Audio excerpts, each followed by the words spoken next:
Welcome back to Factorio Ribbon World. My name is Nilaus and this is the weekly recap of what's going on over on my Twitch channel, where I am streaming Tuesday, Thursdays and Sundays this wonderful new Factorio series. It's Ribbon World. As you can see, it's only this 192 tiles high, and what I do every week is I do these kind of summaries where I sort of catch you up on what's going on over there. If you don't like the live stream experience, that's fine. You can sort of get the whole flow of what we're doing in the space here, but you can also just catch up if you want to join in on the live streams. They are over at Twitch TV/Nilaus, and it's 8 p.m. Central European summertime on Tuesday, Thursdays, and Sundays. If you want to join, it's super fun. So here in these episodes, what we're really looking at is just going through what are the most important things at this point. This is where we left off at the end of last time. We got nuclear, we got everything sorted out, we got the purple signs, we got yellow signs, we're in a very comfortable position. What we really want to do now is we want to get rid of some of this stuff here, because this is old things that doesn't really make sense, because we now have a new stone brick production facility here. So let's go back and remove it so we can get sort of cleared it up and make it look a bit nicer. So this is where we are. We go over here.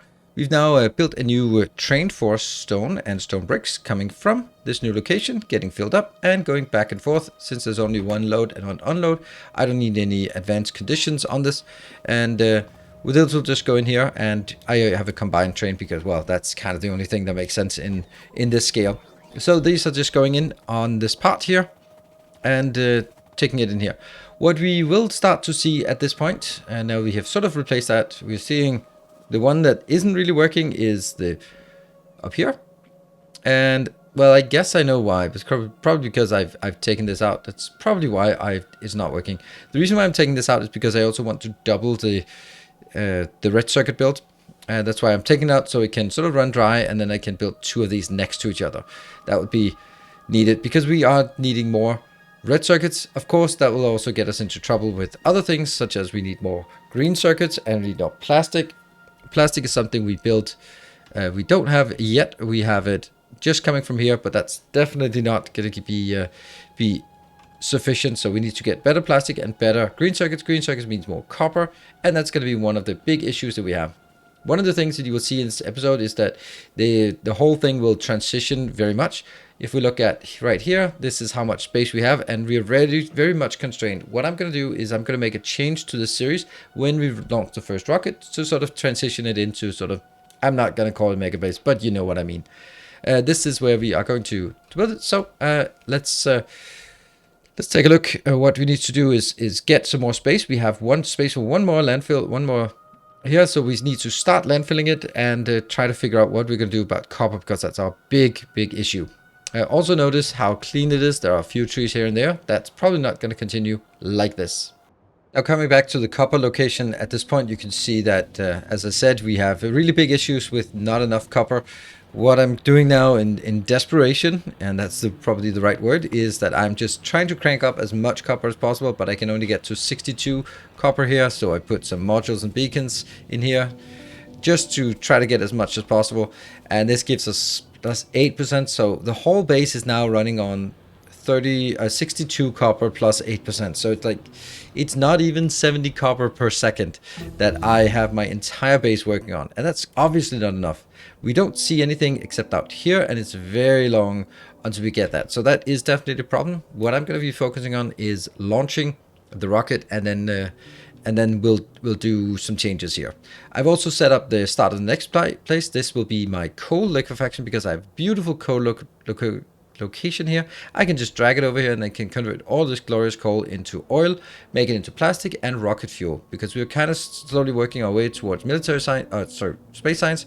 We have our very modest low density structure, and as you can see, this is the situation for copper. It just comes in at a little burst. Half of it goes into the green circuits and the other half goes into the bus, and by the time it reaches down here to the low density structure that's really copper hungry, there's just nothing left. So everything will now be sort of limping along until we launch the rocket, and we can do some kind of transition to sort of a beyond the first rocket base. Let's get this one set up so we can do that. That's going to be liquefaction, rocket fuel, and plastic. And what a change we've already been implementing here. This is the liquefaction. Again, this looks weird, but the essence of this build is that it actually is tileable. So if I do like this, and then it completely tiles on top of this one for the next one. This is built as part of the masterclass for cold liquefaction. So if you want to grab it, that's the cold liquefaction build. All my blueprints are linked in my Discord, and they are also, of course, linked from the masterclass video where I built them. Now this goes up, and you can see here we are building quite a bit of rocket fuel as this is progressing. The rocket fuel is, well, it's not really needed right now. What I'm going to use it for is just putting it out here, so the trains are running on rocket fuel at least, and and the rest will go into plastic. That isn't really getting enough, but I figure that by the time this rocket fuel is done, then we can get more allocated, more of the petroleum allocated to plastic. But there's also like the option of just doubling it, because if you look at this part, we certainly have enough. What I'm also doing is I'm bringing in coal here. This coal is coming from that location. I'm just desperately trying to empty this location so I can get rid of this, and then after that I'll also try to sort of mine as much of this, get it in here, and drag it over here so that we can supplement this, because this is a nice chunk here, and I'll keep this as long as possible and try to burn through the other ones first. This one as well will probably also be dragged up there, so there'll be a lot of other coal facilities dragged in here, and that means we should be getting a lot of oil from this by just using coal liquefaction. Coal liquefaction will be our main oil production facility or oil location. Now we're kind of out of space. There's not much we can do here, but that's okay. What we need to do is get this one up and running. There's currently no plastic train because we're not bringing plastic in. So what we need to do then is take the plastic and feed it into this double build here that we have. Currently we're building plastic at this point, but what I want to do is actually build a unloading station here for plastics so that I can bring it in. Let's take a look at what that's going to look like. And here we have the new plastic train built, and it comes in here. Nice clean build of plastic. The train here goes back and forth, and so it's just one load and one unload. That is pretty simple. Going in here, 2 full lanes. It's kind of exaggerating because we're not going to get 2 full lanes. 1 full lane is dedicated to the red circuit, and the other one just goes over here and gets halved and then put into the low density structures. At the same time, I have removed the old plastic build, just gradually making more room for new things in this other part of the base. And then that build will just, the space that we free up will just be used for, well, new things as we progress. It won't be long until we'll actually remove the red circuits as well, but that's beyond where we are. What we are going to do over here, we're going to be running over to our starving copper base. That is really the engine for the entire base. But what I also have done is, as you could see, that was not really getting enough. So what I've done is I've doubled the coal liquefaction here. I could just make this one a clean only coal liquefaction, but then I'd have to figure out what to build next to it as well. I've also flipped this. It's the same build. It just goes in here, not a big deal, and it fills up another plastic train. It's pretty full, pretty close to full at this point, and then it can move out. So that is really a big part of this. What we then want to do, since now we have rocket fuel and we have low density structures, albeit not a lot of low density structures, it is probably a good time for us to start working on the rocket control units and towards the rocket silo as well. Here we start with the overview picture here of the entire base. You can see all of this blinking is because I want to upgrade these to Mark III productivity modules. It's going to take a while. Over here we are going to do a get ready for the next build, and whatever it's going to be, we'll see about that. I know it's going to be steel, so I think that's going to be what we want to build at that location. What I have built though is right here. I have taken just below the purple signs, I have red and green coming in, and now that the red is working better thanks to our upgrades of new plastic going into the double red circuit build, this is working much better. And what we're going to do here is just leech that in and then bring in some blue circuits as well. And then we also have, oh, there we go. We have, just like that, we have our rocket silo ready to go. And we can just launch that one, because why not? It's ready to go. And that will sort of be a transition into Well, where we start reflecting on what are we gonna do after the first rocket launch, because I mean, officially that is the end of the game. But we all know that's not how the game works. Ha! If you gotta be going back and freeze framing if you want to see the stats for that. Now you can see the white science here, the space science is being picked up and brought back to the science facility. But then we still have a few more things that we want to do. We want to move towards over here and make some new steel, because as we start working on this, we're going to be using way more steel, and this steel deserves a better setup than this instead of combining it. Also, the iron is going to be quite a lot more supply here. So what I want to do is convert this into an iron build so that I can build 8 lanes of iron coming in to 2 stations, and then one of those stations will probably go over here. One of the trains will go over here to unload at the steel facility. So let's have a look at what that could look like. This is how the live stream is often taking place. It's something like this, where a big bomb just dropped on our base, and the robots are desperately trying to repair it. And I have been running away from said explosion. It does slow down the progress, but it does add a lot of funny moments of running away or trying to avoid it and then forgetting about it as well. We will be expanding that concept a bit further in. And I'll just show you how that's going to be. Here we have that. We have our plastic build, and up here we have now a new build. This will be still, it's not using modules and beacons because we don't have a lot of that yet. But the idea for this is that iron will come in, be unloaded, going in here, get converted into coal. We are leeching a coal line from that line as well, so that is not a problem either. Let's fire it up, and just then we have to do some rerouting of stations. For example, this has been converted into 8 lanes of iron coming in here, going in for that train. I don't think that's good. I think it actually needs to go on both sides to make sure that we have faster load, because this is actually going to go too fast. It's going to be potentially 60 per second going in here.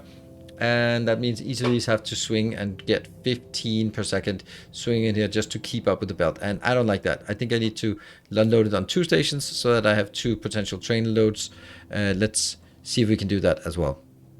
So here we have the overview, and a lot of things have changed. First, just a summary on this question. I said that I've now built a much nicer build here that gets us to what we want to load these stations here. But as I was saying, that we had the major problem of this base is the fact that now that we have launched 1 rocket, well, what are we going to do then? Because once we launch a rocket, then the only thing that makes sense for me to do is start sort of taking the stuff that I already have and making it bigger. And I can't make it bigger because there's no space. That the other problem I had was, well, this copper thing, and sort of sitting here with this amount of copper is just not going to be a fun playthrough. So something's got to give also. So we have a few things that were issues with the current playthrough, but worked really well at this pace. Like, biters turned out not really to be very interesting or very impactful, because they can only come from one side, and once you clear up to water, then they won't spawn. So that's a bit too easy.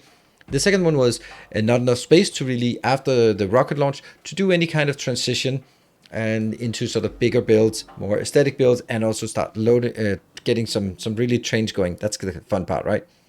And the third part was sort of the like lack of copper, lack of biters, and lack of space. Those were the issues. So what I've done is I've taken all the donations that we got so far from subs. Instead of each of these locations out here unlocking at 10 subs, then I'm setting it retroactively so that they unlock by 5 subs. That means a lot of extra space has now been opened up. What this also means is that we get access to more copper and iron out here. That means we are actually in a position where we have now solved the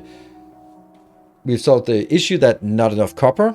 We can now get more copper, not enough space. To do some cool builds. Now that we have that as well. But what about the biter thing? Well, thank you for asking. We've added a new feature to this that only, of course, works during the live streams. And the way it works is I'm going to simulate it here with the debug mode built by the awesome moderators. And if I just simulate that a new subscriber has joined, then as a chunk unlocked, there will also be a spawn of a new base. That was underwhelming to say the least, because usually it should be 5, but this must be because they're spawning below here. It should be spawning 5 nests. I will just simulate it one more time. And then 1, 2, 3, 4, and 5. Then one more will be spawning. That will come right over here, and it spawns. So this means that now it is possible to spawn biters inside my base. And every 5 subscribers, that also means that I need to be wearing some more protective gear as well. That means that whenever someone subscribes, or every 5 subscriptions, or gift subs, or higher tier subscriptions, then biters will start spawning inside my base, and they can spawn like often if that happens. So sometimes there will be periods of absolute mayhem where I just have to run around and just figure out, or there will be times where I completely forget about it, and then that the biters will just be spawning, and they will be wrecking my base, and only then will I notice that there is a problem. You can also see that there are a lot more trees everywhere. That's also been sort of spawned in, a lot more trees. And here I'm going to be using mainly, we do see some big biters, some behemoth biters, using my laser turrets. They are just fine to take care of things at this moment. So as you can see, that this changes a lot in our build. What I'm going to do now is focus on expanding out here. What I'll start doing is making new designs, new beaconed copper out here, beaconed iron out there, get some green circuits, red circuits. All the stuff that we have in the base now needs to transition out here. And then the next challenges will be, well, all the bombs are getting pretty big. 55% of a nuclear bomb can be dropping here during live streams. And now there'll be also biters spawning left, right, and center. On top of that, there will be starting to see some struggles, or some design challenges at least, when it comes to trains, because we need to have sort of multiple pickup, multiple deliveries for various train schedules as we start sort of taking things out of the main base or the starter base. Stuff like the greens, stuff like the reds, stuff like the greens, low density, maybe oil eventually.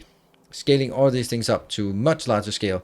So this is where we're going to be wrapping up this summary episode with a transition from having very constrained space to launch one rocket, to being, hey, how big can we actually make this space, and how are we going to manage it before it sort of crumbles under its own weight of biters, and I can't respond fast enough, or bombs that are dropping while the train network gets more and more congested. So many more challenges to come, and as I mentioned, if you want to join in on the fun, then I am streaming on Twitch. It's twitch.tv/Nilaus. It's Tuesday, Thursdays, and Sundays. I'm streaming Factorio. The other days, I'm usually streaming something else. Well, I'm always streaming something else, and I'm usually streaming most nights. So do come on by and check it out. If you don't have the time to come by at that time, but you want to get the live experience, then I have it on my secondary channel here on YouTube, Nilaus TV, and I'll upload all the VODs there. There might be up to a week's delay in them being available, but they are either as VODs on Twitch, or they are on my my VOD channel, Nilaus TV. Thank you very much, everyone, for watching. Thank you for joining me on these live streams, and also watching here. It's super amazing, and of course, a big thanks to the people who make this such a fun series by subscribing and donating, and just keeping this thing as engaging as it really is. Thank you very much. Until next time, take care, and as always, stay effective.